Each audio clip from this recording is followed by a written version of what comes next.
guys? Again, welcome to my channel. Yan, so before I start, shoutout ko muna itong mga tropa ko. Shoutout, may nagpapa-shoutout nga, pare ko ito eh. Shoutout ko lang siya. Yan. So shoutout sa'yo, paring Cookie, kay Frank de Guzman, aka Cookie. Yan, ka-sneakerhead ko yan, dami rin collection. Yan. Shoutout sa'yo, pre. Ingat ka dyan sa Japan. Tama na ang pagiging babaero. Joke lang. So today guys, special unboxing tayo. Ang tagal kong inantay na ito. Talagang pinangarap ko magkaroon ng pair na ganito. Hindi ako pinalad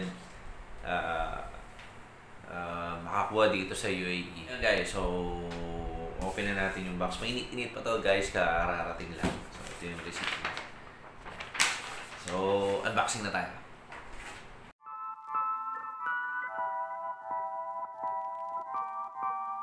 Excited! Excited lang kasi gusto ko talaga itong pair na ito. Medyo nahirapan ako kung siya.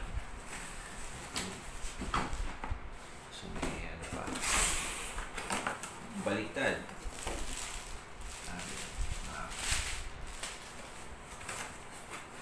Ito na siya guys.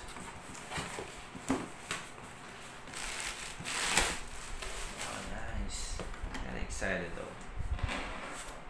Yan. So ito siya. Wow! Open na natin. Excited na talaga ako. So, nabili ko siya sa StockX, guys. Came from StockX. Travis Scott. Bagong sticker ng StockX yun. Okay. Dami na lang ano yun. Wow! Ganda!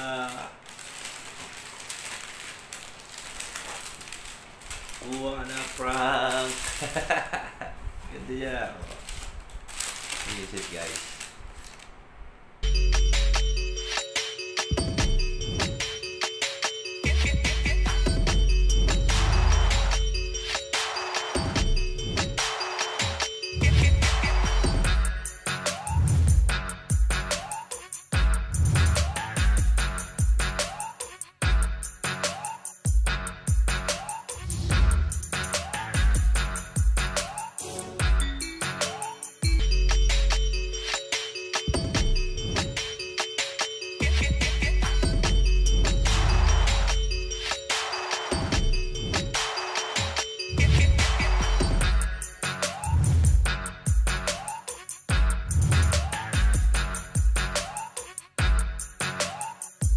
Sa Kobe 5 Protro nga pala, Bruce Lee.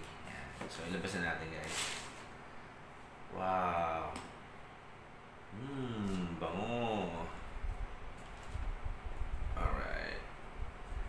So, pasin natin. So, here it is guys. Closer look. Lagyan mo natin ito. So, nakuha ko siya sa StockX guys. So, lagyan mo natin dito sa loob. And a closer look guys. Yan. The other one. On the other side. Front. And the back. Yan. Then yung outsole niya.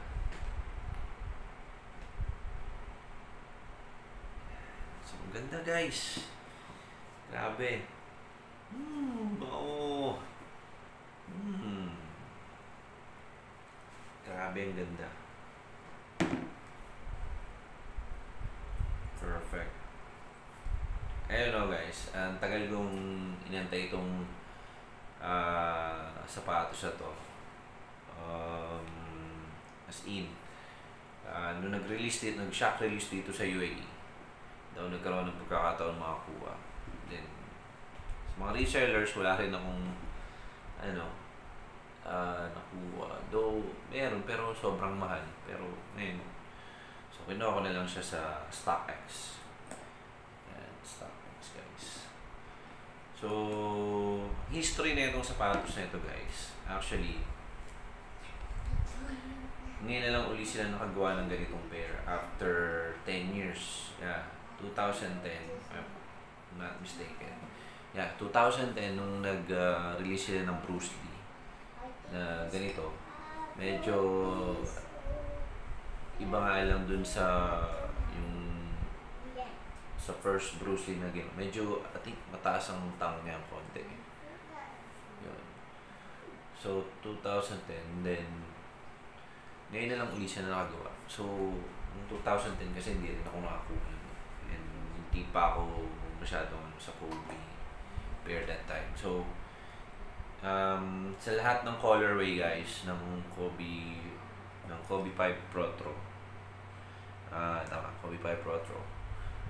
Ito yung pinakagusto ko talaga sa lahat. So, hindi ako kumukuha ng ibang colorway kahit madali lang sila makuha.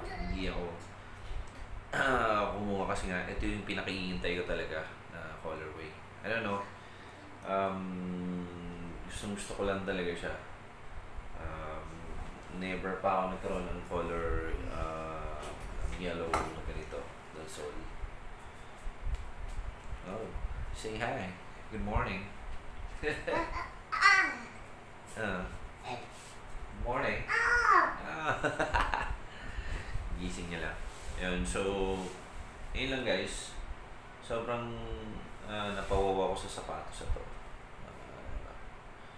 Sa wakas na, ako rin ng pair. Hawakan ko rin siya. May wasang din siya. May bako talaga. So, ayun guys. Ganda talaga. If I suggest, po kayo ng ganitong pair. Ganda talaga niya sa personal guys. Sa pagkahawak, lalo kung hawak-hawak na. And much more kung suot mo pa. Yun. So, ayun nga, yung history niya guys, it's a Kobe 5 Protro Bruce Lee. Ngayon lang uli siya ng Protro after 10 years.